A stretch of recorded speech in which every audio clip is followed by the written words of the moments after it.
Welcome back to Rewind of the Living Dead. I am Damon Martin. And I am superstar pop legend, formerly known as Patrick Guerra. And also, I just nicknamed you Goth Jesus before this episode started. So. That's right. I'll take it. Patrick, tonight we are diving into a bit of a horror thriller, maybe a little bit of a psychological film. It kind of crossed a lot of boundaries. New A24 film starring a lot of great names, actually. And from Mark Anthony Green, it's a new film called Opus. Yes, Damon. Opus, starring the likes of Amber Midthunder as Belle, Stephanie Suganami as Emily, Tony Hale as Soledad Yusuf, Melissa Chambers as Bianca, Murray Bartlett as Stan, Juliette Lewis as Clara, and the great John Malkovich as Alfred, and top-lining this, Ayo Edebiri as Ariel, as you mentioned, written and directed by Mark Anthony Green. We are talking tonight A24's latest opus. So, Patrick, if I'm not mistaken, this one opened or premiered at Sundance, if I'm not mistaken. I think that's where it actually did. Yeah. Am I right about that? Okay. So, you know that I do my absolute best to avoid spoilers and reviews and trailers, and that's largely due to you. You've kind of convinced me the evil of that world, but sometimes just on social media, you just catch a headline. You know, you can't help but catch a headline just unavoidably. And we're just getting out of South by Southwest, and again, that's the same kind of thing. Like you just can't. You can do your best to avoid it, but sometimes you just can't miss a tweet or a Facebook message, whatever it is. I saw a few things about Opus when it came out. All I knew about this film was it is about this reclusive pop star who returns from out of nowhere 30 years later, and he's holding this exclusive listening party on a compound somewhere, and a group, at the time what I thought was a group of journalists, gets invited to go there to listen to it and basically report what's going on. And once they arrive there, things are very, very weird. And that's, again, I didn't even see the trailer. I just knew that as the premise. And then I saw reviews start coming out, and gotta be honest, they were not great. They were kind of mid, and that's all. That sounds terrible to say this. That's weird for A24, because A24 has, like, for lack of a better word, they have a bit of a cult following, and people who like A24 tend to like everything A24 does. I'm not saying that's right or wrong. I'm saying that is kind of what happens. Yeah, you know, A24, I think you're so right about that. I think A24 does have a cult following. I mean, they have a newsletter, they have a zine. I think, if I'm not mistaken, Damon, aren't you a AAA 24 member? I am a AAA 24 member. Absolutely, I am. That's amazing, and I'm not. Wildly enough, as the resident art goon, I did see, I believe, either a teaser trailer or maybe I saw a trailer. I'm not quite sure, and maybe I even only saw part of a trailer. What I knew was that Ayo Edebiri was in it, which you and I love because we love the bear. Ayo's fantastic. Ayo is fantastic. Ayo Edebiri. I had to take a long time to make sure I got her name right. Ayo Edebiri. Yes. Yes, Ayo Edebiri, who we love and is fantastic, and John Malkovich.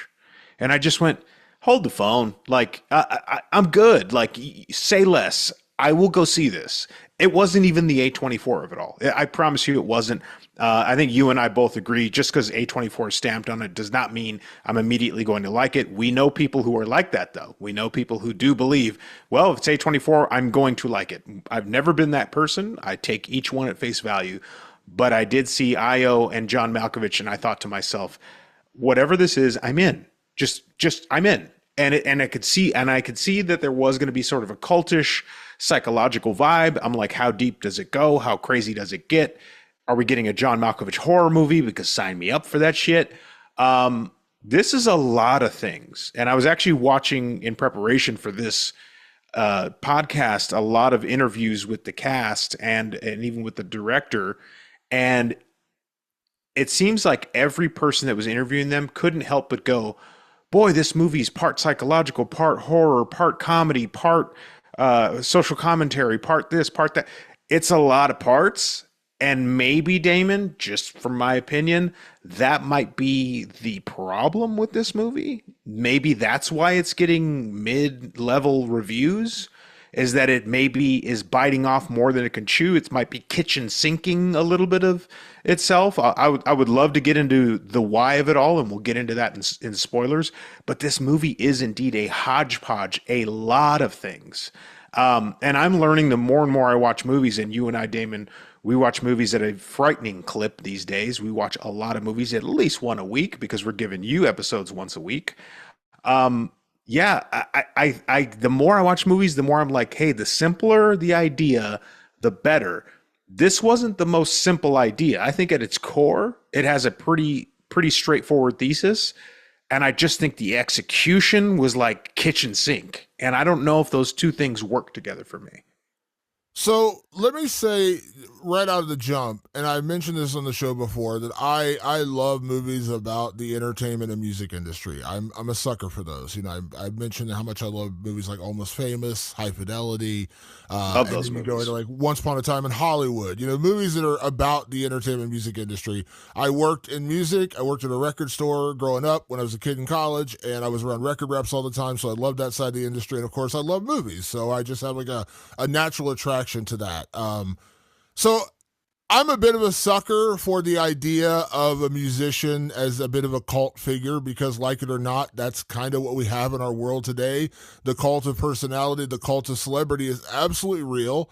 And if you think it's not real, you might want to look deeper into who you actually are a fan of because there's a chance you might actually be part of that cult. I'll say this. The themes of this movie and the actual depiction of what happens, and especially the ending, which again we'll get into in spoilers, really strong. And the message is really strong. And I really, really enjoyed that part of it. Now, I'll say critically, I'll say this right up front. I really enjoyed this movie more than I think you did. But I will agree with you on one point. There is a little bit of the kitchen sink thing. There is a little bit too much. And I'll tell you the one aspect of this movie that just didn't work for me. It's the comedy. Now, I'm not saying the comedy wasn't funny at moments. I'm saying that it just didn't fit in with the theme of this movie. I think this movie has a really strong message. And as I said, it's the cult of personality, the cult of celebrity, and really being consumed by your passion or your love affair or your obsession with a celebrity, a singer, an actor, a politician, whoever it is. And that theme of this movie is done really, really well. And when we get to the ending of what it's all about, that to me was done really, really well. The comedy is what didn't work. And it's not because it's not funny. It just felt out of place. To me. I also think too, Damon, that another aspect that you didn't quite mention yet, and this is fine to say pre-spoilers, is that yes, Damon Martin worked in the music industry. I worked in music videos, so I worked around a lot of. I worked with Beyonce and Shakira and the Pussycat Dolls and a lot of big names in the industry. Like just being in the room with these very very high level people. So I relate to that as well. I work in the entertainment industry, so that part is also very interesting to me. But there was one part that you left out there, Damon. It's very important to the plot, and that is the character that Io plays is Ariel is a journalist. And by chance, Damon, Mark Anthony Green, our writer and director, former journalist. Damon Martin, powerhouse journalist, literally one of the seasoned veterans of his very particular style of journalism, sports journalism. Damon Martin, if you don't understand this, folks, the great co-host and the great creator of Rewind of the Living Dead, is one of the biggest names in his sport, period. This guy right here next to me, Damon Martin, is no small potatoes. People know that name in the sport of MMA. Damon Martin can get on the phone people that you have heard of in the news. That's the kind of guy we're dealing with here. So tell me, Damon, didn't at least a lot of you, I'm not going to say a lot of you go, fuck, this is a movie about a fucking journalist, dude. I really dig that. I did, and I absolutely, and again, I go back to Almost Famous. Like, what I love about Almost Famous is that aspect. I know that's Cameron Crowe based on Yeah, Cameron Crowe's real I life, love and it. Yeah. he started out very young working at Rolling Stone, and I think his feature was on Crosby, Stills and Nash, or Crosby, Stills, Nash and Young. I think is who that actual feature was on, and of course he makes up the band for the movie. That, as much as I love movies about music in general, like, you know, I mean, A Star Is Born. I really like that movie, the one with Bradley Cooper and Lady Gaga. I Yeah, like a great lot of movie. music, a lot of great, but Almost Famous spoke to me on a different level because of the journalism aspect, because of the kid playing the journalist, of course, Lester Bangs, played by the late great Philip Seymour Hoffman. And that film taught me something. and I've gone to school. I've been a journalist for 20 plus years. Um, that film taught me that Philip Seymour Hoffman's character says a very key thing in the movie. He says, "Remember, these people are not your friends, and if you want to be true friends to them, be brutal and unrelenting. Like you cannot pull punches. You cannot be nice for the sake of being nice. Not saying you have to be cruel for the sake of being cruel, but you have to be honest. And that's the actual. I think he says you need to be honest and I'm fucking up the line here. Honest and merciless, or honest and I can't remember the exact line. But I love that. And I was like, you know what? That's a great thing to remember. And this film in particular, when you meet Iowa Debris' character, she's a younger journalist desperately trying to get her name out in the industry. And the film starts, and this is not really a spoiler because it has nothing really to do with the movie. At the beginning, when she's sitting in a meeting with all of the other journalists and bosses at the magazine she works at, and she pitches an idea about a pop star who is top of the world, top pop star, but their last couple albums have flopped. And she pitches the idea of like, let's talk to this pop star and find out like how they feel about the rejection they felt from their fans and like how they're dealing with this and now trying to come out on the other side of like they were the biggest star in the world. Their last two albums have kind of flopped. Now, again, there's probably a billion stories like that in the actual music industry, but it's a good pitch. And she's like, great. And her boss is like, cool, let's give it to this guy. And she's like, this was my idea. And she's very timid, young. And so she just kind of like rolls with the punches. And they're like, hey, great idea. Let's give it to him. And like, she's like, the fuck. And so when she gets this invitation to go to this reclusive compound for this guy, Alfred Moretti, and again, she's in her 20s. This guy hasn't been around for 30 years. So this would be akin to, I know he's passed away, but he had an actual compound in Minnesota, Prince. Yeah. This would be akin to Prince. If you grew up if you were a 20 something now, born in like 2000, which makes us feel really fucking old. Oh God. Speaking of my industry, there was actually just a fight like last week where it was the first time ever both guys fought. They were born in the 2000s. I was like, God, I'm old. If you were 25, 26 of that era, born in the late 90s, early 2000s, you would have a knowledge of Prince, but you didn't grow up when Prince was Prince. You know, the 80s and 90s, Purple Rain, and when he was like a god. But you would know of him, and that's kind of the way you would correlate this. You would kind of associate that with this, where her character, she knows that Alfred Moretti, the character played by John Malkovich, was this massive pop star. But she didn't really grow up, so she was a little different era. And so when she gets this invitation to go to his compound, she's kind of like, awesome, but she's not associated in the same way that everyone else on this trip is. They grew up with Moretti. They were around when he was the biggest thing on earth. They were around when he was selling millions upon millions of records. So she has a slightly different perspective, and she really is attacking this as a journalist. And I thought that was a really interesting aspect of this movie because while it seems she's a fan to a certain extent. Like, I'm a Prince fan. I love Prince. But I wouldn't say I was a Prince fanatic. Like, if you played Prince's greatest hits, I'd know every song. You play the deep cuts on, I don't know, like his triple album, Emancipation, whatever that album he had, like it was like a double album. I would know the songs he released. I wouldn't know every song on the album. I would be like, I have no idea what I'm listening to right now. She's like that kind of fan. Like, she knows his hits. And I really appreciated the authenticity of her doing this as a journalist, and she's attacking it as a journalist.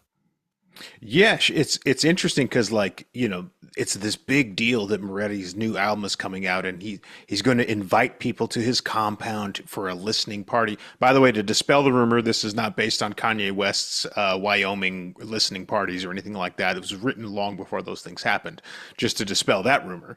But again, Mark Anthony Green, coming up in the music and entertainment business, knew that these things were always going on. That there were listening parties. There's even weird listening parties at like the offices of record labels, where like the artist actually sits in a room and plays the album for executives. I've seen video of these things. They're super awkward and weird.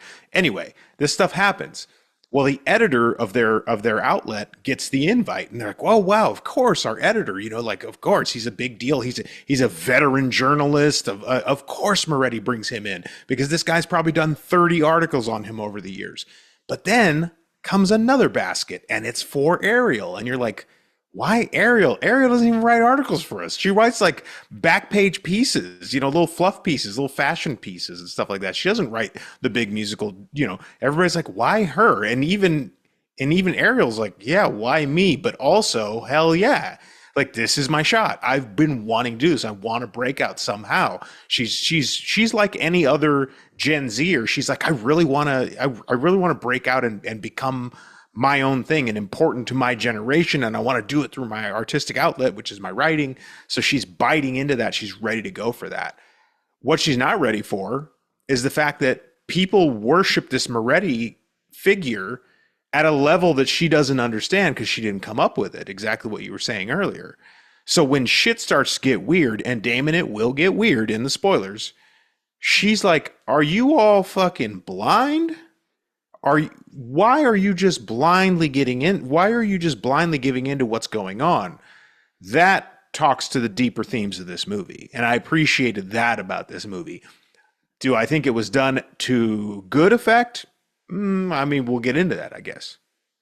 So I think we have to talk about the actual center, the story, the plot of this movie being the cult of celebrity, the cult of personality, the obsession with this. And I was thinking about this before the podcast. I was thinking about while I was watching the movie, actually, because I think we're all, to some extent, attracted to something that we're just huge fans of, and you would never consider it a cult. I mean, you could say we are with horror movies. Oh, yeah, we're a cult. Look behind me. I have horror figures and DVDs and masks. Look behind me. Yeah, I mean, we do a podcast. We've done 280 some odd episodes of a podcast. We are horror movie fanatics. Now, I say fanatic to somebody who doesn't know this and who looks from the outside looking in, they say you're kind of a cult. And I was thinking about this with the music industry because this is where this particular movie is based around a pop star. And it occurred to me, I was like, Swifties. Now, before the Swiftie army comes for my throat, your girlfriend included. Yeah, my girlfriend included. Yeah, I drove her to a freaking Taylor Swift concert and dealt with that. You would never consider yourself a cult. You're just fans. Right. But go on a message board, go on TikTok, go on anywhere, and if you say one thing negative, they will come for your freaking throat. Yeah. You are enemy number one. And I'm saying, before they come for me, I actually like Taylor Swift. I actually paid compliments to Taylor Swift. But that's the reality. I've seen TikTok videos where someone will say, I didn't like her new album. Oh my God. You would think they literally just punched a baby. Like, people freak out because they have an opposite opinion of the. And again, Lady Gaga. I like Lady Gaga. I would say I'm actually a Lady Gaga fan. I like Lady Gaga. Same. They're little monsters. She has her little monsters. She addresses them constantly. We're older. We're not this old, but we grew up in an era where people are like the Kiss Army. Yeah. I mean, there was a fan club, and people would. I had one of my closest friends years ago I worked with in the MMA industry. He was a Deadhead. Grateful Dead was like his thing. He loved it. Now he was too young to be for the Dead, like the actual Jerry Garcia was around. Still going. Yeah, they would travel around. He would go to Fish, and like he was a Deadhead. He would travel, and he took a year where he would travel to concerts and he sold T-shirts and stuff like that to travel and follow whatever the remnants of the Grateful Dead was. I'm not a Grateful Dead guy. I think it's John Mayer now. Whatever. He would travel. This was like 20 years ago, but he would travel around the country. He spent a year of his life selling T-shirts and other substances, I'm not going to say what, to survive and just live on the road as a Grateful Dead. So what I'm getting at is that you may not think it's a cult, and I wouldn't go as far as to call all of it a cult, but we all have cult-like tendencies about something. And I think there's going to be a lot of people who watch this film and they're going to have an uncomfortable relationship with it for that reason, because they're going to say, this is bullshit. Who would do this? Because John Malkovich's character, who hasn't been around for 30 years or whatever, he has people who are followers, literally dressed in like blue robes, and they're cooking and cleaning, and they're not necessarily just serving him. He's not like a slave driver. Yeah, it's like a commune kind of. It's a commune. Yeah, they're all living there. There's a school there. There's everyone has a different job, but it's just like a big ass compound, and they all live there. And because it's a pop star, I guarantee there's going to be people who see this movie and say, "Oh, this is bullshit." Who would do this? Like, who would actually fall for this? But you got to dig down a little deeper and think about the way in our tendencies as life, Patrick, that we fiercely are loyal to certain things. And you wouldn't think you would do it. And I'm not saying everybody's that way. Sure, but yeah. We all have to, like, you know me with Quentin Tarantino. I'm a Quentin Tarantino stan. And I say stan, going back to the Eminem song, which is an obsessed fan. That's where the joke comes from. Now, when you're not a fan, you're a stan. I'm a Tarantino stan. You are not particularly a Tarantino fan. We've jokingly argued back and forth before, but like, if I was really a cultist, I would be like, I can't be your friend because you don't like Tarantino as much as I do. But even I can say that as I adore Tarantino, I love everything he's ever done. And I can passionately defend that.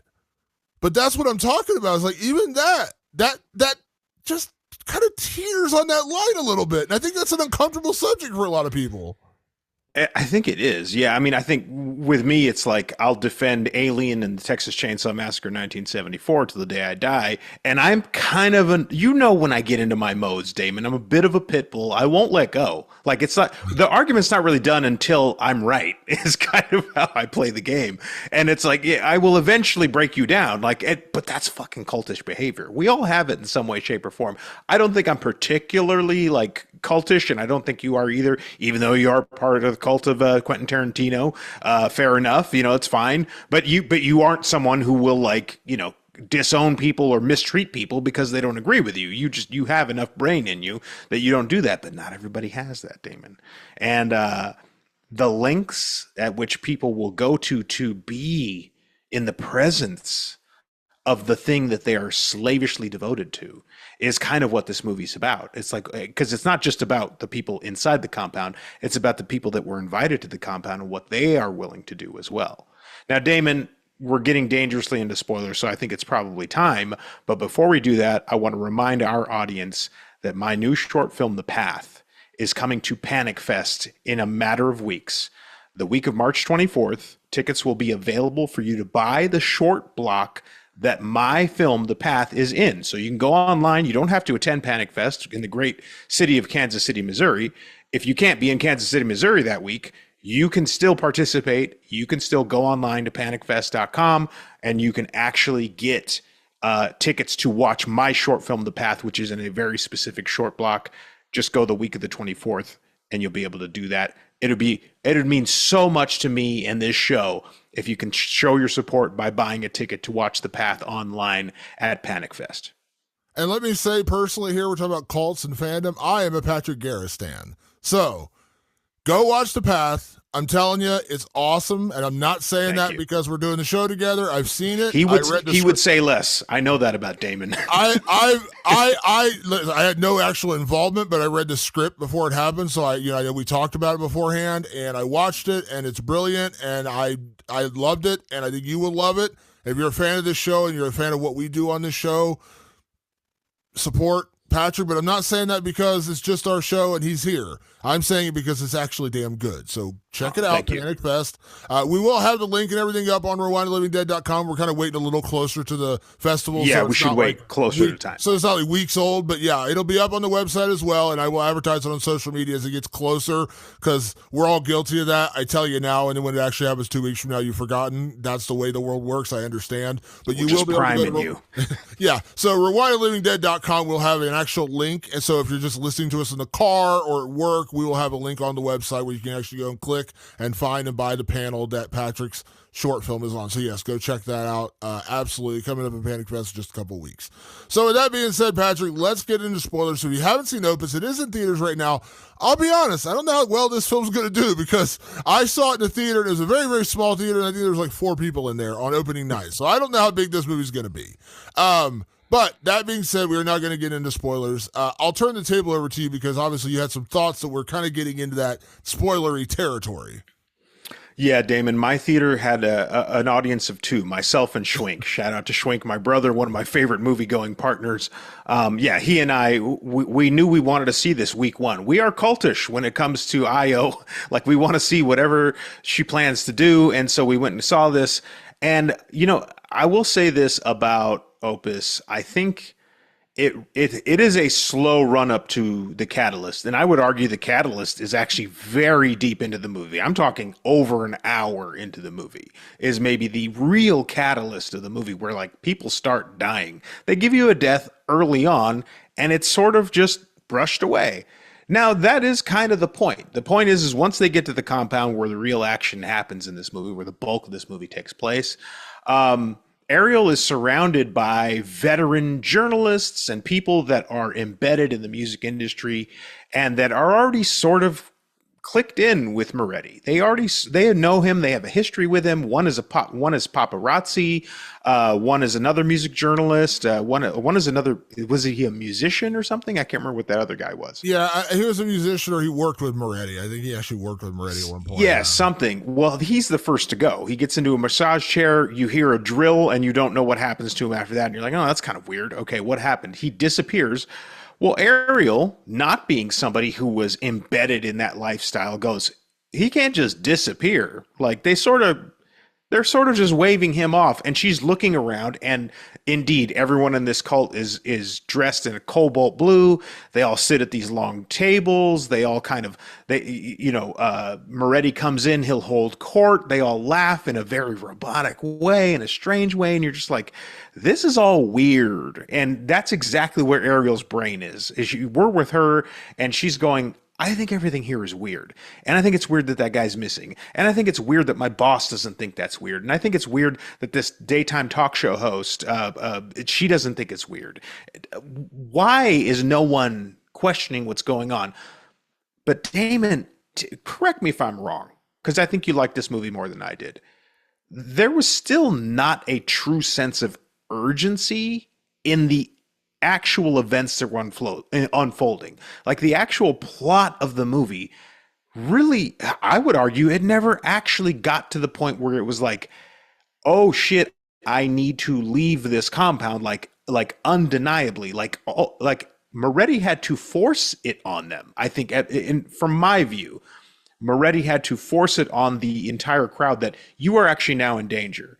They got so deep in, which is kind of the point, that they never saw the danger. But for Moretti to have to actually reveal it to them, to me, said like, yeah, like there's nothing actually going on mechanically in the story that creates any sense of urgency. You agree or disagree? I'll disagree slightly. And again, this is coming from a guy who did like the movie very much. I will say when I have to explain it, that's usually not a good sign. And sure. I say it all the time. Here's where I'll say this from a journalist perspective. When you are offered the opportunity of a lifetime, and for these people, and again, they're not all journalists. One's like a TV show host. One's a paparazzi. There's an influencer who's, again, kind of like the same age as Ariel, but again, an influencer. So she's just there to create content. You get lost in the weeds, and you also... There's going to be journalists who listen to this and say, oh, it's bullshit. I would never do that. I know you do because I've been there. I've seen it. When you are offered access to huge, massive celebrity, you almost excuse weird behavior in a way, if that makes sense. I'm not going to tell any personal stories because I don't want to betray confidence or anything like that. But I'll give you like the best. I'm not saying this happens. I'm saying I'm giving you an example. If you were a journalist and you grew up from 2008 or whenever the first album came out till now, and you were a Lady Gaga supporter, from wearing meat dresses to the VMAs to now where she's won an Academy Award. And she went away for 10 years, had babies, whatever she did, and she came back. And you were given an opportunity to go hang out her compound. You would notice the oddities going on around you that would be red flags. When you say there's not, I think there were a lot. In general, just like walking into the compound itself, and there's an entire community of people dressed in these blue cobalt robes, and they are literally worshiping this guy. I mean, living Massive and breathing and flag. dying on his every word. Red flag. There, you have a personal concierge. The personal concierge literally sleeps outside your room at night, and then they greet you in the morning. And when Ariel's like, I'm going to go for a jog, the personal concierge, played by the great Amber Midthunder, by the way, who we love, literally jogs with her on the path. She's jogging, and again, when she's walking and jogging through the community, there's just people making food, and they're having arts and crafts. It just seems like a very hippie community. And you're like, well, that's not. And the reason why I don't think that Stan, her boss, who was played by the great Murray Bartlett, by the way, who I adore, Juliette Lewis, of course, is in the movie as well. The reason I don't think they raise the red flag as quickly is because they're being given the access. They know it. They realize but they're also trained 30 years in that this guy's eccentric. Yeah. And when I think about, if you just now listen to Lady Gaga's new album, Mayhem, which, by the way, I actually really like. It's pretty good. But if you didn't know that early on in her career, she used to go dressed up in these weird, fucked up dresses and wore meat dresses, and she did some weird shit early in her career. If you were never exposed to that, you would look at that and say, what? She wore a meat dress to the VMAs? What? The Video Music Awards. People don't know the VMAs are. We're still on what's that? But the people who grew up with Gaga would be like, oh, that's classic Gaga. That's first album Gaga. That's Poker Face Gaga. And then now, they think about her playing at the Oscars. And, again, it feels like a totally different person, but it's not. Same person. I think it's the access and the 30 years of knowledge of this guy being an eccentric weirdo. And you mentioned Kanye West, a great example of that. And as I said, I should never have to explain this stuff, but if you go watch An Evening with Kevin Smith, Great story. He talks about he was a massive Prince fan. I used Prince as an example earlier. He was a massive Prince fan. He wanted to use a Prince song in his movie Jay and Silent Bob Strike Back. I'm not going to tell the whole story, but he tried to get one of the songs from the movie, and at one point he gets a call saying Prince wants to talk to you. Now, Kevin Smith is a massive Prince fan. For me, I don't know if I can really relate that. I grew up, people are probably going to laugh at me. I don't care. I grew up a big Metallica fan. I love Metallica. If I got a call tomorrow and they said, hey, James Hetfield wants to talk to you, I'd be like, oh, shit, James Hetfield wants to talk to me? For Kevin Smith, that was Prince. So he gets on the phone. He's like, Prince, what's up? And Prince is like, hey, do you want to do something? He's like, do something? He's like, yeah, come up to my palace in Minnesota and film this thing for me. And he's like, oh okay. And he goes up there, and he's in Prince's compound, and Prince is playing a new album. He's got all these fans in there. It sounds like Opus. And Kevin Smith is like, what the fuck is going on here? And then as he leaves the compound at the end of the week when it's all over, his publicist, assistant, whatever, tells Kevin, he's like, so who's editing this? He's like, oh, we'll see what happens. He's like, what do you mean? She's like, sometimes he just does this, and he never releases it. He just kind of does it for his own entertainment, his own amusement. And so there is a Kevin Smith directed Prince documentary somewhere in the archives of Prince's house or whatever is left from his estate. And when you listen to that story, you're like, what the fuck? There's a story he says, Prince will wake up at 2 a.m. and he's like, I want a llama.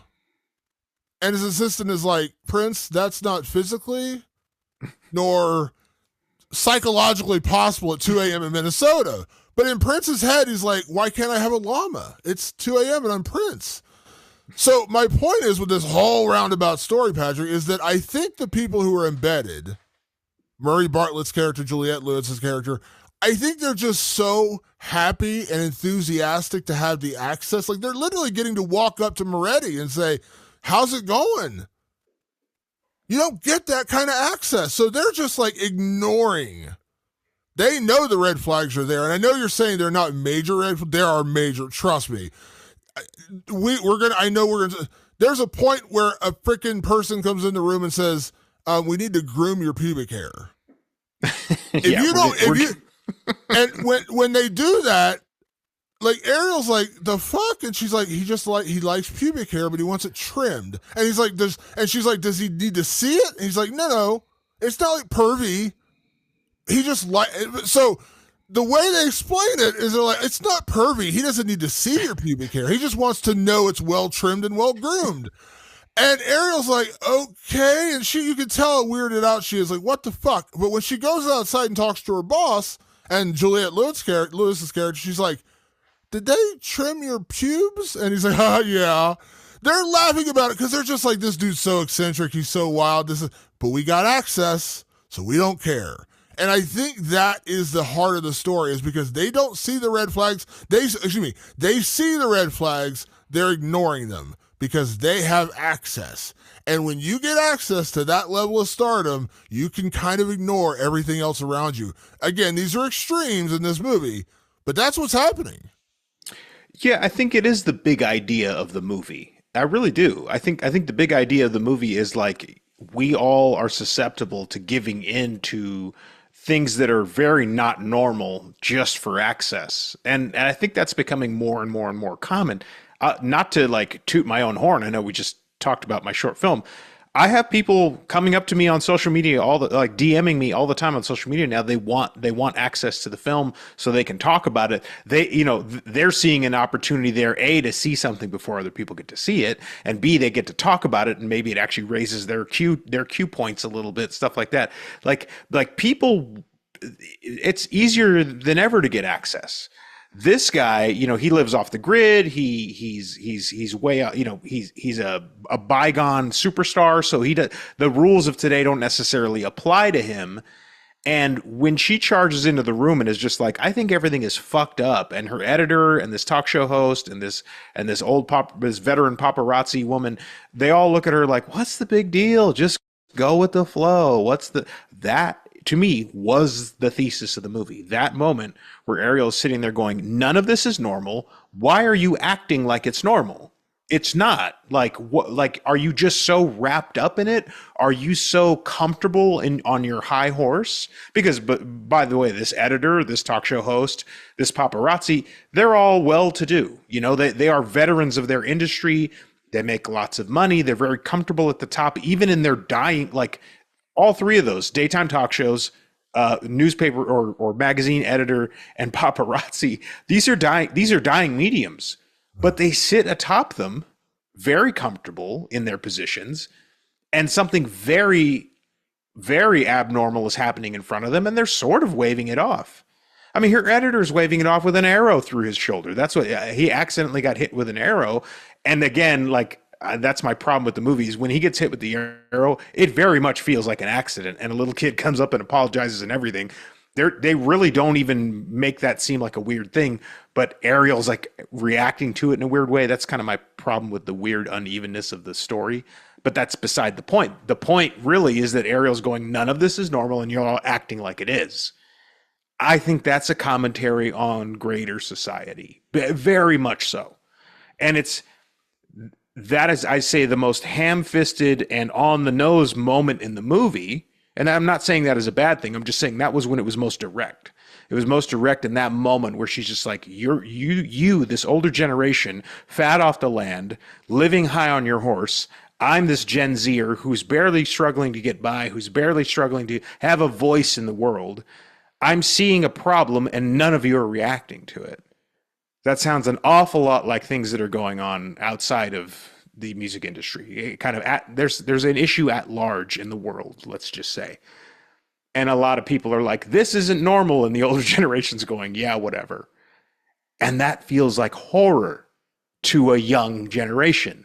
To a young generation, to see the older generations wave things off and dismiss certain things. And they see it as something that's terribly bad and needs to be addressed right now, and they see inaction. That's horrifying to them. I picked up on that. I don't even know if that's what they meant. That's my problem with this movie is that I think it's a little too even-handed, and it plays it for everything that like is supposed to be bad. They kind of diffuse it with something that's a little bit good. So it never really evens out. But that particular scene that you're bringing up there, that's the whole movie, I think, in a nutshell, right there. I just don't think it needed the other,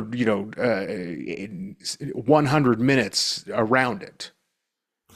And again, I think that the point of the kind of unevenness of it all, or like the evenness of it all, like you said, like something weird would happen, but something good would happen.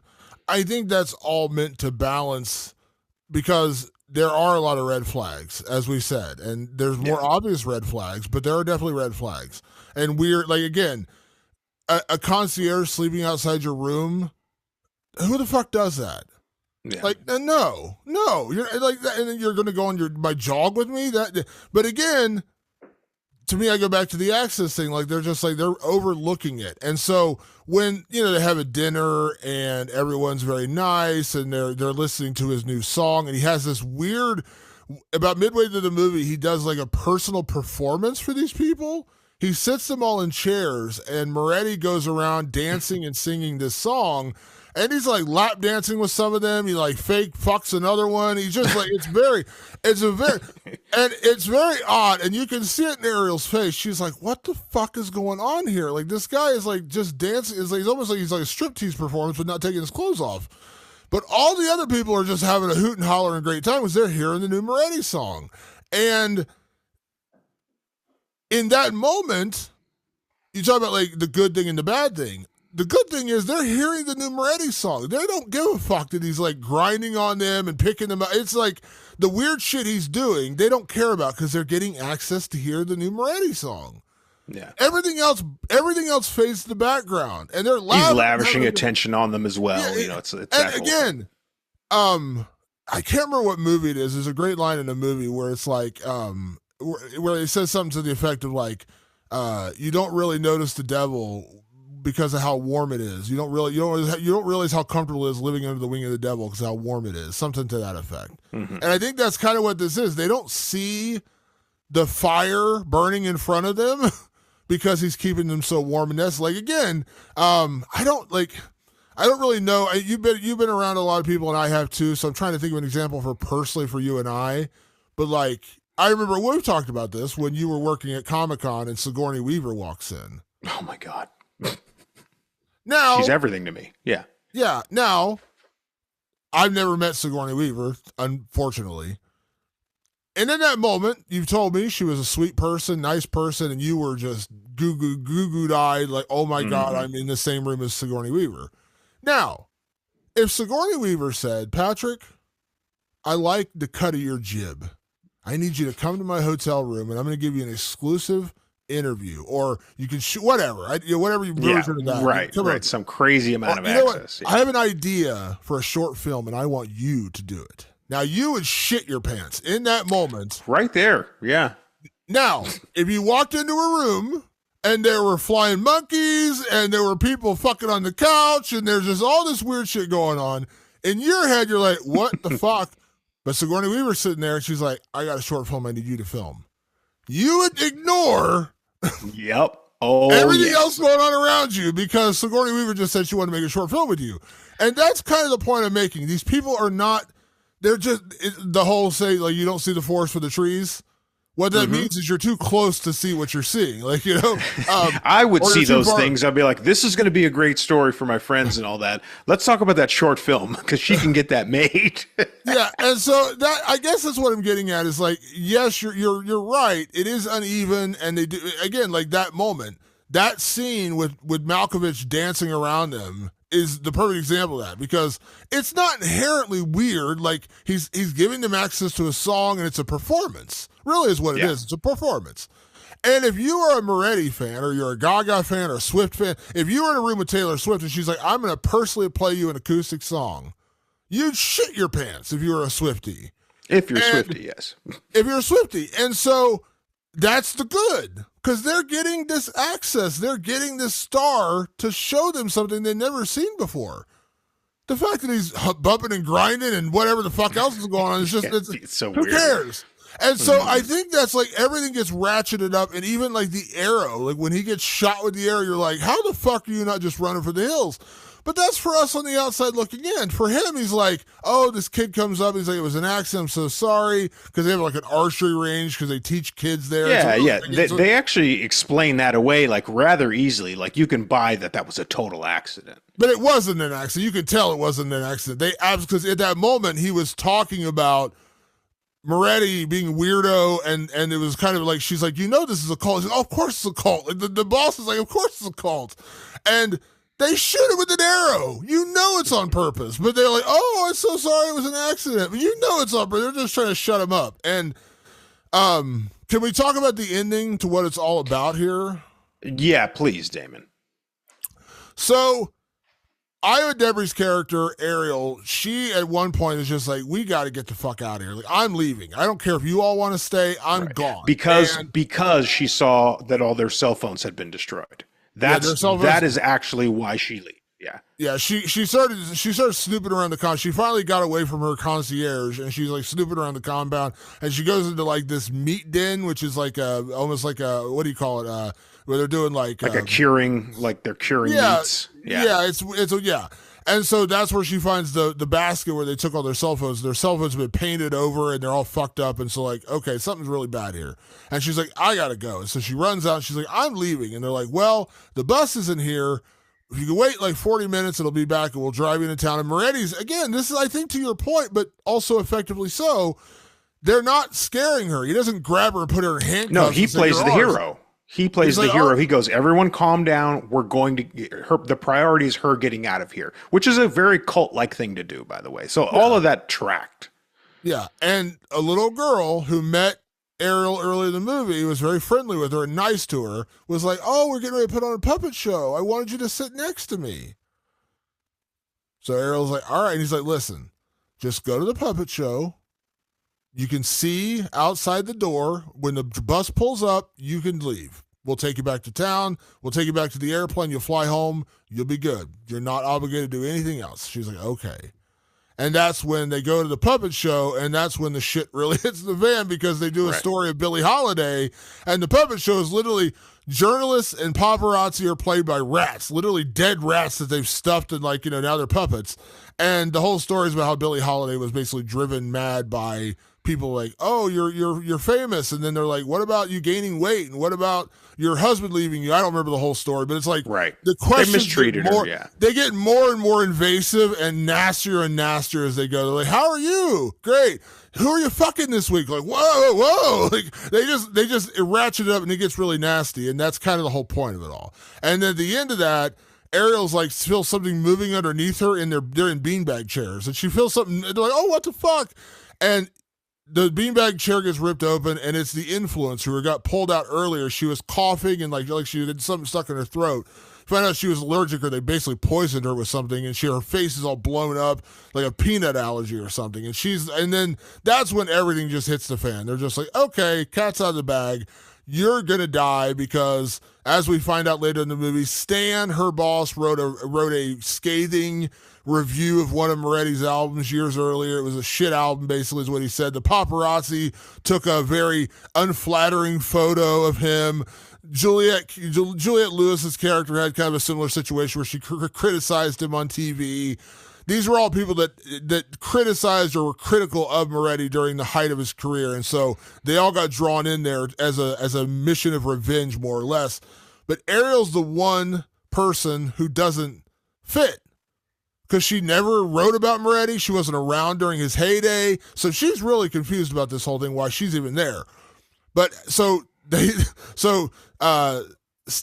is it Stan that gets stabbed? Am I remember that? Stan gets stabbed. I think so, yeah. Stan gets stabbed, the influencer's dead, and Juliette Lewis, they had literally sewn a wig on her head, and she's like, this is really tight. She doesn't know that they literally glued it on her head, so when they pull her by her hair, her scalp starts to literally get pulled out. So by the end, they drag out Ariel and Juliette Lewis's character. They're the last two people alive at that point. They've killed the paparazzi, they've killed Stan, and they're tied to chairs, and everyone at this cult is around like in a circle, and they're all about to drink this champagne. Now, when Ariel was trying to get away, when Ariel was in this thing, so we learn later on that like she finds a bottle of champagne and a bottle of cyanide at one point when she's trying to get away. And so she sees everyone drinking this champagne, and she's like, this is like Jim Jones. They're all going to drink the Kool-Aid, and they're going to do a big ritual suicide. But as Moretti is preaching to the choir, preaching to his masses, and, let's say cheers and drink this shit, one of the cultists who actually shaved Iowa Debri's character, she's like, go get to the fence and go right and get to the ATV and keep going until you get to the fence. And she's like, what? And she can tell behind she's holding onto the champagne flute, and she's cutting her ropes. So there's like a woman in the cult who's like having a crisis of conscience, is what you're made to believe. Mm-hmm. And she's like, when you run, don't let them catch you. Get to the fence. Get out of here. She cuts her loose. Iowa Debris kicks over the fire. It catches Moretti on fire. She's able to sprint out. She gets on the head of these like ATVs. She gets the ATV. She gets to the fence. And at the fence, at the end of this compound, are all the like hardcore Moretti fans who are just there trying to get a glimpse of the man. And she jumps over this barbed wire fence, and this guy is just like, you saw him? You were there? She's like, you're a fucking moron. And she does a funny thing. Early in the movie, we realized like one of the only articles she's ever been able to write was a martial arts story about a guy who could do like the 3-finger death touch or whatever. And she literally does the death touch in the guy's throat, steals his keys, and gets away. End of story. She gets away. It's not truly the end of story. She got away because Moretti wanted her to get away. It was all by design. They jump, I think, 2 years ahead in time. She's written a book about the experience. She's a big deal. And what does she hear? Your presence is being requested by Moretti. He's in maximum security prison or whatever it is because he's a cult leader. And all they have found are the bodies of those industry people that he killed. They found none of the people from his cult. None of them. She goes to talk to him. She's like, what the hell was going on? What was in the champagne? He goes, the champagne was champagne. And she's like, no, I saw cyanide. He's like, you're looking for the wrong things here. And then she's like, all right, what the fuck's going on here? And he's like, what's going on here is that my cult, the Levelists, or the cult of Level, as I think what they called it, they believe, and I'm sure, he became the kind of figurehead of this level cult that has existed long before him. They believe that the newest crop of world leaders, of true leaders of the human race, will be the creatives. This goes into like the megalomania of artists who believe that their art is so self-important it will change the world, right? The Beatles believed, John Lennon believed that their music was going to change the world. And now you can imagine if he was still alive and he was singing Imagine, he'd be singing it really sadly because it didn't work. I mean, I'm sure the Wachowskis believed The Matrix was going to change the world. And what they really found out was that everybody just plugged right into the Matrix. Like they gave them the blueprint to plug into the Matrix rather than to unplug from the Matrix. So artists kind of have this air of importance that they believe what they're going to do is change the world. So his cultists, he put them out into the world, and they're going to create influence. They're going to influence the next generation. That is their plan. So the end of this movie is basically him saying like, the whole trick was, you'd think they were all dead. They are now all dead to the world, but they are out in the world, and they're teaching the next generation the influence of level and creativity, and the creatives will eventually rule the world. It will no longer be strong men. It will no longer be smart men. It will be the creatives. It's just a weird megalomania theory, and you're like, okay, great, cool. I don't know if I needed that for 90 minutes, but okay. Thanks for explaining it to me at the very end. That's basically what they do. And then he tells her, well, basically the question is, well, then why the hell am I still here? You killed everybody else. You're a creative. I had no influence over you, and you are I've read one of your weird little articles from a long time ago, and the way you described that person, I thought that was great. And I thought you could tell my story, and I think you could build me up, and you could make me more than what I am to a new generation. You could do it. He's playing her like a fiddle, and it worked. She went. She 2 years later, she had a book. She's doing book tours. She's talking on talk shows. She is now someone who's influential and is making him a legend to a whole other generation. They already now kind of like put him on a new pedestal. His whole idea worked. There's a great part where they talk about she was talking about Catholicism, and they're like, did you stop being a Catholic just because you read about the Crusades? Right. Because you read about the Crusades, some pretty awful things happened during the Crusades. But the Inquisition, holy shit! But that didn't kill Christianity; it didn't kill Catholicism. And so the idea is like, yeah, you wrote that this guy's a cult leader, but you also wrote about the ideas that he had and why these people followed him. Now there's going to be a large group of people who are going to say this guy's a nutbag and a weirdo and a cult leader. But there's going to be others who are going to read that and say they got a different message. And that's the whole point. He didn't want one of his followers. He wanted a non-follower. He wanted this girl who had no real connection to him. She wasn't impressed by him. She wasn't just following at his leash because he was there. He wanted her because he wanted her to tell the story from that perspective. And the book, it doesn't paint him in a flattering light to you and I. But there's going to be somebody out there who reads that and says, you know what? I think he actually had some pretty good ideas. Oh, yeah. And there's going to be people who are going to listen. Come on now. Who would actually... Damon? Please. Okay. Go ahead. Go ahead. I got pretty, I'm using the word obsessed in the wrong way here. I got so interested in the whole Nixium cult thing that was big a couple of years ago. The documentary, The Vow, and there was another one that did, and there's books on it. Keith Raniere, this weird fucking dude who's like this little 5'0" troll with like he looks like a, I mean, I know people are gonna say that's a terrible thing to say. He looks like a loser. Like he looks like a loser. But he sold himself as like the smartest person on earth. And if you actually listen to this dipshit talk, he talks in circles. And he's like, I'm not gonna tell you everything. It's just like he just talks in circles and makes things he's saying sound intelligent, but he's just talking bullshit. Now, to me, I got fascinated because I was like, how did all these like really educated, smart, like celebrities and like they were just drawn into his atmosphere? I didn't get it. And I got so consumed by it. It's like, I don't understand it. When you read the books and you watch this documentary and you're not into it, you're like, what the fuck? Like, who would do this? But then there's the devoted people. There's people who watch that, and they defend Keith Raniere now. They're like, he was right. He had a good idea. I'm not going to say who, because I don't want to expose anything here. There was one of Keith Raniere's followers who was a pseudo kind of a C-list celebrity.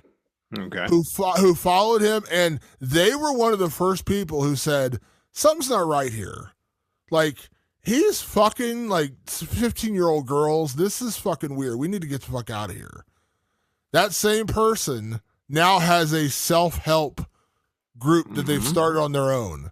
And I saw it and I was like, this sounds real familiar to me. And like, they're not, but they don't see themselves as Keith Raniere, but it's the same shit. I saw it and I was like, are you serious? Like, this sounds just like what you left. Now, I'm not saying you're a horrible person. I'm not saying you're, having sex with 15-year-old girls like he was, but you're basically carrying on in the same way. And so you and I can sit here and say you would never do that.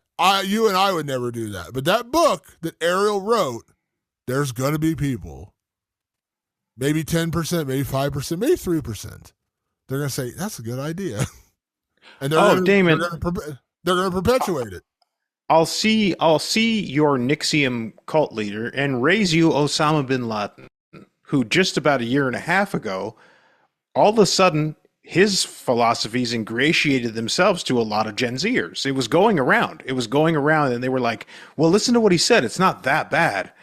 And you're like, slow down. his methods were absolutely psychotic. Like, I understand if maybe something in the messaging crossed with you, intersected with your ideals. His solutions were horrific. But for a moment in time, a generation that was, again, completely removed from it because they were born in the 2000s, they never lived through what he was up to. They, with enough distance, said, maybe he's got some good ideas. Even recently, Damon, I won't even get into the details of it, but within your own sport that you report on, a certain fighter was like, hey, this old German chancellor from the 30s and 40s, I think he had a good point if you really look at it. There's a lot of people who think like that. A lot. Because they're so far removed from all of that stuff. And that's the point of this movie. The point was Moretti was setting up his legend. He's going, I'm going to use someone from the new generation to write about me in a way that is fantastical. And they have this creative voice, and they are going to paint a picture of me that generations separated away from me will go, wow, maybe that guy's got a good idea. And my philosophies will continue on. Damon, it's all too close to what really happens. I do respect this movie for those ideas. Do I think the movie executed itself as interesting as the ideas? Not necessarily. But indeed, when you land on those things are true. I just don't know that the movie itself was as enjoyable to get there. And if you disagree and say that's not, like, we talk about the Osama bin Laden, think about how often you go around at a metal concert or wherever and people are wearing Charles Manson shirts. Right. Now, I'm not saying they're carrying on Charles Manson's philosophy, but we kind of lost track that he was a lunatic idiot. He was a fucking moron and psychopath who convinced other people to do this shit he was too much of a weirdo and coward to do.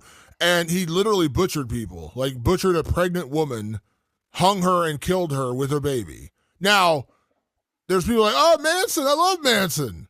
Think about what you're loving.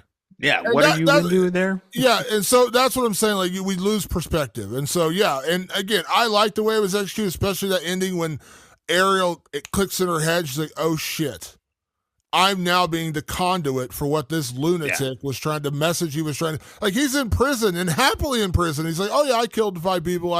He confesses. He gets sentenced to, 5 life terms. Doesn't even deny it. Doesn't even try to deny it. Because his seed has already been spread, so to speak. And her book is doing it even more because it's just like I said, yes, there's going to be a lot of people who are saying he's a kooky fanatic, but there's going to be a small smattering of people who said, man, he had a good idea. Yeah. I like this guy. Let's read read this book some more. Let's go. That's the horror of this movie.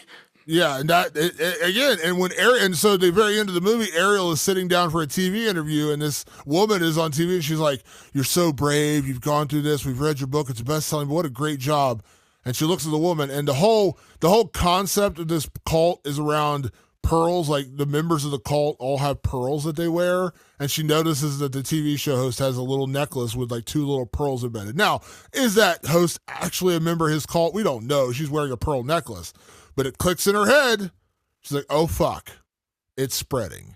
And that's how the movie ends. And that's, I think, to me, that's the cautionary. Again, when I read interviews with Mark Anthony Green about this, he said this is a cautionary tale of celebrity. This is a cautionary tale of tribalism. And I'm not going to – we've already talked about a million examples of that. You don't see it when you're in it, And it's hard to see when you're in it.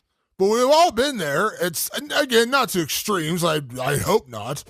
But I think that's what this movie, when I got into this movie and when Ariel had that moment of realization of, like, even she, as what she would imagine is the biggest possible critic of Moretti, because she went through it and basically said this guy's a fucking lunatic and psychopath, even she's starting to realize that she's spreading his message. And she spread it because she wanted that her dream was to become a renowned author. And she's like, oh my God, this is perfect. I'll be able to tell the story of this, not realizing that really stopping his evil would be not spreading what happened there, letting it fall into obscurity, never speaking about it again. But she couldn't help it because she had designs in mind and she couldn't see past that. And that actually ended up helping his plan. 100%. All right, let's get into some categories, Patrick, and let's get into it as we do each and every week here on the show and talk about best performance. So, Patrick, when it comes to Opus, who gets your best performance? I'll be honest with you. I sort of knew this was going to come in, regardless of how this movie was going to feel for me. I had a feeling that John Malkovich as Alfred Moretti was going to be my best performance, and indeed he was. This is one of the great actors of the past 40, 50 years. Really, really a true talent, and you see it. There's kind of an effortlessness on screen, and he's another one of these guys where you're not really, he doesn't disappear into roles. He's John Malkovich. What he's doing and what the greats do is they don't necessarily disappear. The truth bubbles to the surface. And that's very much what his performance is about. He's like, here's the truth of people like this, of this character. This is what is true to them, and this is the mirror that I'm holding up to society so you can see just how insidious this megalomania can be. That is what true artists can do. John Malkovich is amongst them.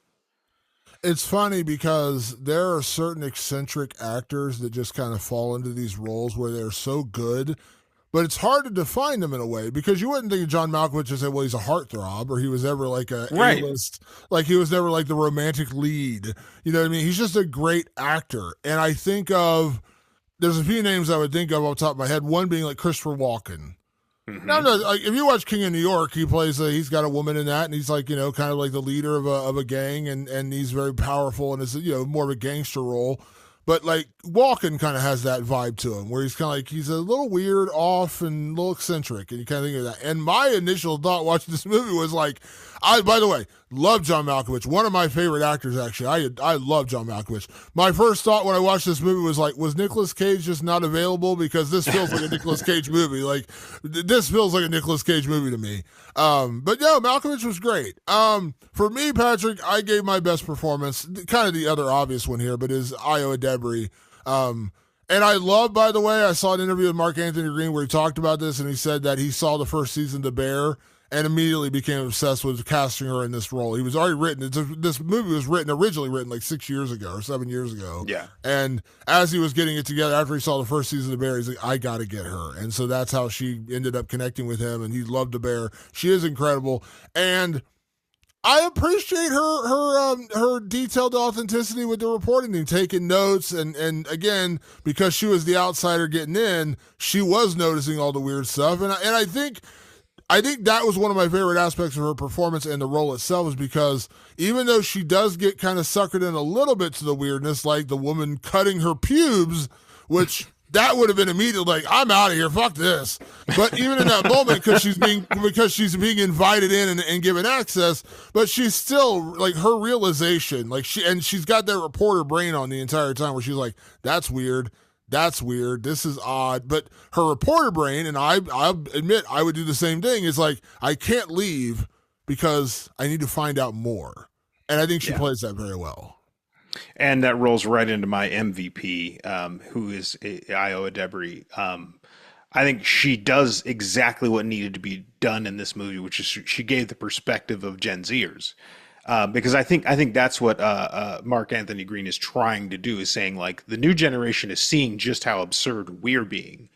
And you need someone who can embody that, and Io does it very well. She has a very distinct style, all her own, kind of this like stuttery, awkward, very realistic, very grounded approach to her acting style that I think works really well for her, and gets the truth out. Whatever the truth is, it comes out in the way Io does it, and she did it spectacularly in this movie.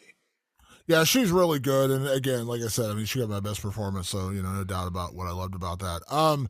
For me, Patrick, and again, I know I'm teetering back to the old Damon favorites here, but I am going to go with Mark Anthony Green, because one thing I've learned as a writer and a professional writer for 20 years, and everyone always says this, write what you know.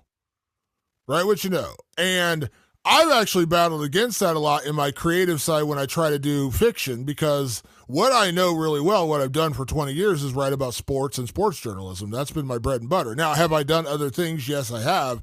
I've written about music. I've done film reviews for, larger outlets and things like that. I've written big features and things like that, but that's not my bread and butter. My bread and butter is sports journalism.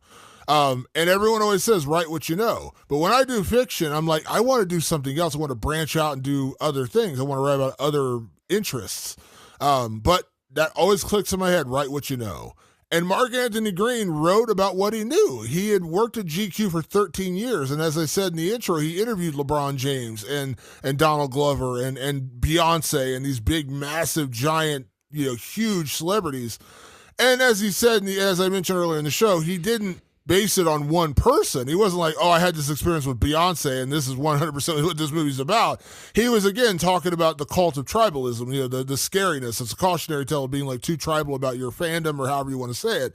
And again, I know you have little quibbles and things like this, but I think the message that he gets across in this film is strong, but it's also what he knows. And I think that is why it spoke so heavily to me, because when I found out about this guy's background, I kind of enjoyed it even more. So I was like, oh, well, now it makes even more sense. Yeah, I could see how you could feel that way. I think it's a strong first showing. This is his feature directorial debut. I just think he needs to pare down some of those ideas. I would have liked to have seen him explore, I think, more narrowly what he was after. I think there was just a lot going on that he was kind of fascinated with. Probably because of his background. He was very fascinated with all these little aspects, and it's like a lot of these little aspects could have been shaved away, and you could have gotten to the core of what was strong about these ideas, because there are strong ideas in there. And it's, listen, I'm not here to give him advice. He's out there. He's got it filmed by A24. I think he's going to do just fine in his career. Yeah, absolutely. By the way, I hate when I misquote a movie, so I had to get it right. My favorite, it's like one of my favorite lines, and I couldn't quote it. From Almost Famous, it's "Be honest and unmerciful." That's the actual line from Philip Seymour Hoffman, and that's one, seriously, even though you're like, how did you not remember it? It was one of your favorite lines. It's one that sticks with me because it is true as a journalist. Be honest and unmerciful. You cannot pull punches as a journalist. If you don't feel that way, that's how you have to put it out there. Next category, Patrick, weird cult shit. And I think this is kind of a pretty self-explanatory category, but since you made the category, I'll turn it over to you and explain and also give your weird cult shit. Yeah, since this movie is not your traditional horror movie, there's a little bit of gore, there's a little bit of graphicness in this movie, but not much. So I really focused in on these weird cult moments. And Damon, you talked about one earlier, and that is shaving the pubes. And I just think about, I go, what if we put Damon in this movie and he's the Ariel of this movie, and they go, yeah, just stand right here and we'll shave your pubes. No one's going to see. We just need to do it. I could just see Damon turning and we're just walking out the door. Just be like, nope, I'm out of here. It's 40 miles. I'll walk. It'll be fine. Yeah, 100%. Yeah, listen, there's definitely some other weird shit that happens here. I think my favorite one, okay, let me just say, your answer is correct. When she's like, how's the lady garden? I'm like, what the fuck? Like, no. And, Damon, how's your lady garden? Yeah, how's my lady garden? And it again, I think this speaks to what we were talking about earlier when you were saying, like, the red flags. Like, the woman explains it in a very, like, calm, peaceful, like, she's not combative. She's just like, oh, no, he just likes his guests to be. And she's like, does he inspect it? And she's like, no, he's not weird like that. He just likes all his like guests to be groomed. And like in the moment, you're like, well, that still doesn't make it better. But she goes through with it because, again, she's given access. Even in her moment, she's given access, so she lets it happen. The one that got, you're right. Yours is the answer.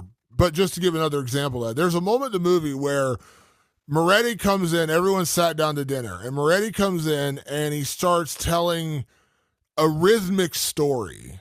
And the rhythmic story, as he comes in, he starts crying or fake crying. He's like, oh, and everyone's like, oh, what's wrong, Moretti? And he's like, I had a dream that I did a concert and no one showed up.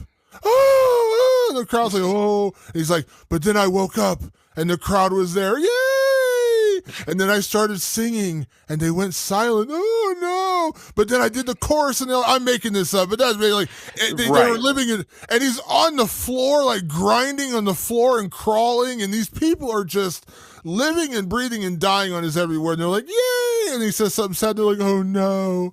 It was like watching that scene was such a perfect interpretation of that. And I'm not going to name artists because we've already named a bunch. Patrick, you and I both fucking know if you put a room full of big fans of some artist in a room and they did that exact same skit, guaranteed every person would be like, "Yay!" And then, "Oh no." It would Damon. Be that exact reaction. Damon, it's called Comic-Con. Go to Comic-Con, go to any fucking panel with any Marvel, any, with a director or whatever, like this is exactly what goes on. And I have sat there. I used to go to panels all the time when I would just attend Comic-Con. And I'd sit there and go, the fuck is everybody cheering about? That wasn't that great. Like I'd be a terrible cult member, probably a good cult leader, the cult leader of don't watch trailers or something. But in terms of cult member, I'd just be like, what the fuck are you all on about? Like it was definitely one of those moments. Oh, I've been to plenty of Comic-Cons myself, and I've been in Hall H, which is the big one with the 5,000 people, and I've sat there. So I went there one year, good example, I'll give you a quick story. I went there one year and actually got, I was a member of the press, and they had seats up front for the press, but they gave out too many press passes, so they actually had to move us down. So they had this big stage, and then right next to the stage, they have a photo pit where all the photographers are there, and they can shoot, like they're right next. Like when the stars come out, they're literally right there, and they shoot the stars. They ran out of room for us for the last two panels, which was the Lord of the Rings panel and the Marvel panel.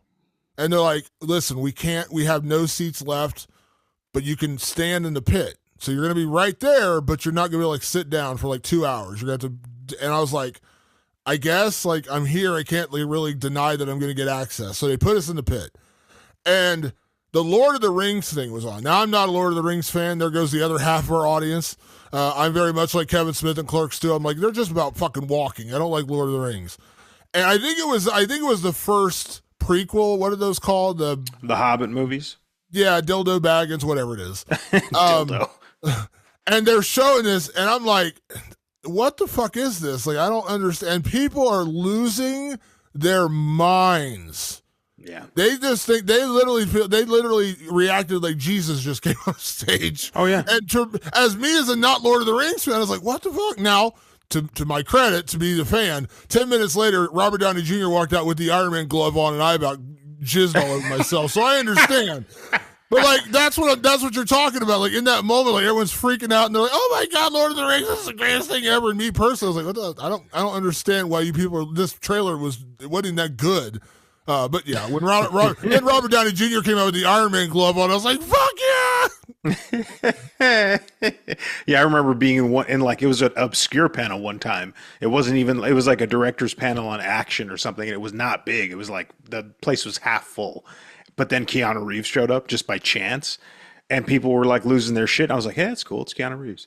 Like I don't have the cult brain. I'm not saying I'm better than anybody. I'm not. Trust me, I'm not. I did lose my shit when I saw Sigourney Weaver, 100%.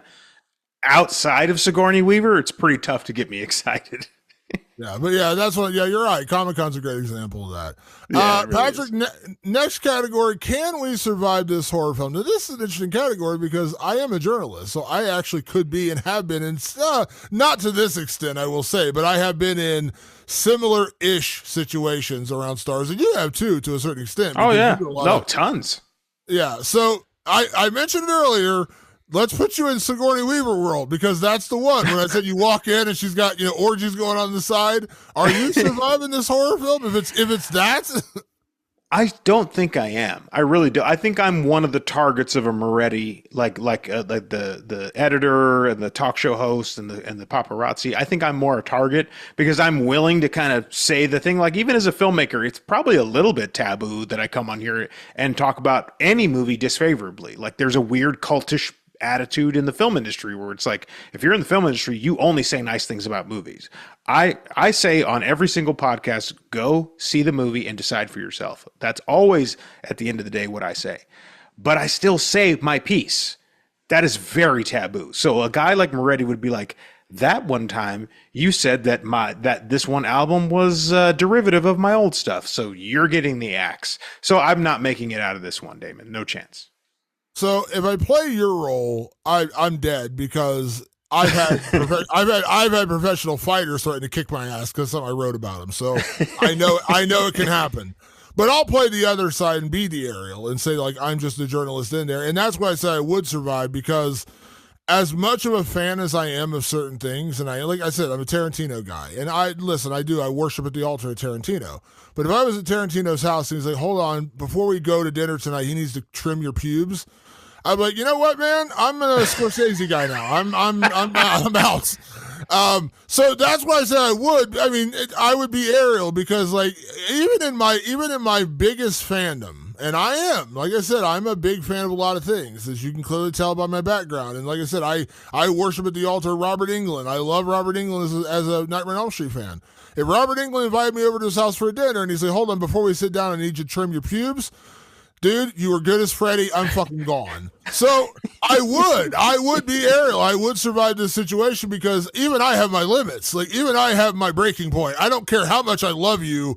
I have my breaking point. So I would survive in that situation. Yeah, I think that's how I thought of it too. I go, Damon's surviving. I'm not. Yeah. So, but I could be you. I could be the critic, and yes, I would probably die just because I'm destined to die. But I'll play the other side and say, even as a journalist, loving Access, and I don't care who it is, I would realize shit's gone wrong. I got to go. Patrick, next category: remake, sequel, or leave it alone. Pretty self-explanatory. But when it comes to this movie, would you remake it? Would you sequelize it, or would you just leave it alone? Believe it or not, Damon, I would remake this movie. Now, I would say, you know, it's same. The director, Mark Anthony Green. I think he should still be in it because I think it's his idea. I think he needs to pare his idea down. I think he needs to simplify it and get to the meat of it because there's something very interesting there. Here's another hot take, Damon. On this remake, I would not cast John Malkovich. Not because he's a bad actor. He made my best performance. I didn't buy him in this role. He's still a great actor. There's nothing I can deny about that. But there are certainly moments, and it also made me think a little bit about Late Night with the Devil, and I love David Dastmalchian. As a person, as an actor, I think he's great. I didn't buy him in that role. It's the same thing here. I don't buy, first of all, just age-wise, he didn't seem to line up as a pop star like now. You know, John Malkovich is in about his 70s, and I believe he'd be closer to his 60s if he was lining up with, like, say, a Madonna or a Prince or someone from that era. So he was a little old for the role. He didn't quite fit into the role. If he was playing more of an Elton John character, which I think he's an amalgamation of, sure, but he wouldn't have been a 90s star. He would have been like an 80s or a 70s star. So the age thing was weird. I just would have changed the person in that role. Also, like, I know that sounds weird. It sounds like it's a knock at John Malkovich. I promise it's not. It's just I did not see him as a pop star. That didn't work for me. It's weird you say that because I had a similar feeling, although I think he did a great job, and it was also kind of fun to see Malkovich play something so off. Like he's Sure. a very eccentric actor, and him being a pop star, like John Malkovich is a pop star, doesn't quite make Yeah. sense. And so in a way, I appreciate that. I do. I kind of appreciate the weirdness of that. But you're not wrong because I was thinking like. Again, you think about like a cult actor, you know, who has that like fandom and things like that. And you said Nick Cage. That's a perfect example. Nick Cage is a great example of that. So you're not wrong. But for me personally, I say leave it alone because I really did like this movie. And the only thing I would say is like if you could do 1,000 versions of this movie. You could do it and with a pop star, you could do it with a movie star, you could do it with an author, you could do it with a religion, you could do it with politics. You could do this version of a movie 1,000 times over, but the message stays the same. So that's why I say leave it alone. Yeah, that's fair enough. Final category, Patrick, is it scary? I'll go first, Ed. I'll say this isn't a traditional horror film. There are definitely horror elements. There are people getting killed. There is a little bit of gore. There's a couple good chase scenes. I think the message is the scary part of this film. Is like, and if you don't walk away with that message, then it really didn't work because oh boy, that's scarier. Or the other side is you're like, I would never fall into that trap. And we said earlier, everyone kind of to a certain extent falls into that trap. Not again, this is an extreme. So I say it's scary in that way. Scary meaning the message is scary, not the film. the message in the film is scary when you really think about it. So is it a scary movie? No, it's not a scary movie. The message is scary. Like it's like watching Get Out. Like you watch Get Out, and you're like, was that the scariest movie in the world? No, but the message in Get Out's fucking terrifying. Oh my God. I can't wait to talk about Get Out one day because it is all in the messaging. And I think that's to my point. It's like, if really, again, I'm a broken record. If he could have focused his messaging a little bit more, I think this movie would be even that much more effective. Yeah. Well, Opus is in theaters right now, so check it out. As we always say, if you agree, disagree, whatever, go to the theater and check it out for yourself. It is in theaters right now. It's an A24 movie, and it is in theaters, so you and I both checked it out in theaters, so we would recommend everyone to check it out because we love the theater experience. I don't care. I love the theater experience. As always, want to say a big thank you to everyone that tunes in the show each and every week. Make sure you check us out on all your favorite podcast platforms, Apple Podcasts, Spotify, and of course over on our website, rewindofthelivingdead.com. And you can also find us on YouTube. Just search Rewind of the Living Dead. Even if you don't watch us on YouTube or you don't listen to us on YouTube, like and subscribe. It makes a huge difference with our search results and all that kind of good stuff and the algorithm, so we really appreciate that. You got questions, comments, movies you'd like us to review, tell us how you're not in a cult. Send us messages on email, rotlivingdead@gmail.com. That's rotlivingdead@gmail.com. And you can also find us on all of our social media channels. Just search Rewind of the Living Dead on Twitter, X, Facebook, and Instagram. We do our best to try to respond to everybody if we can, especially on Instagram. It seems to be where we get the most messages, but hit us up anytime. We love to hear from you guys. And you can also reach us on our own personal social media channels. I am at Damon Martin, and you are? At Director Patrick. And a big thank you, as always, for everyone that tunes in the show. We'll be back next week with another edition of Rewind of the Living Dead. Thanks for tuning in. We'll see you then. Peace.